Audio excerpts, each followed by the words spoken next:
اور ہمیں سیدھے راستے کی ہدایت عطا فرمائے، ہمیں اپنے پیارے بندوں میں شامل فرما لیجیے، ہماری اس کوشش کو قبول فرما لیجیے یا الہی، ہماری اس کوشش کو قبول فرما لیجیے۔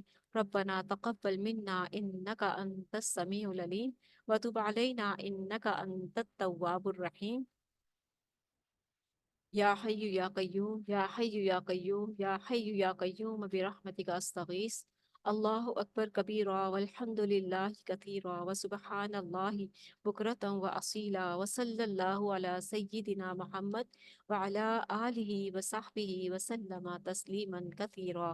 اللہم اہدنا فیمن ہدیت وعافنا فیمن عافیت وتولنا فیمن تولیت وبارک لنا فیما اعطیت وقنا شر ما قضيت فإنك تقضي ولا يقضى عليك إنه لا يذل من واليت ولا يعز من عاديت تباركت ربنا وتعاليت آمين۔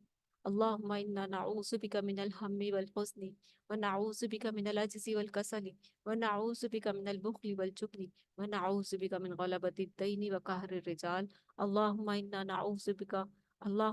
نعوذ بك من علم لا ينفع ومن قلب لا يخشع ومن نفس لا تشبع ومن دعوة لا يستجاب لها۔ رب اجعلني لك شكارا لك ذكارا لك رهابا لك مطواعا إليك مخبتا أواها منيبا۔ ربي تقبل توبتي واغسل حوبتي وأجب دعوتي وثبت حجتي واهدي قلبي وسدد لساني واسلل سقيمة قلبي آمين۔ اللهم صل وسلم على نبينا محمد یا حی یا قیوم یا حی یا قیوم یا حی یا قیوم برحمتک استغیث۔ اللهم صل وسلم علی نبینا سبحانک اللہم و بحمدک نشہد ان لا الہ الا انت نستغفرک و نتوب الیک۔ والسلام علیکم ورحمۃ اللہ وبرکاتہ۔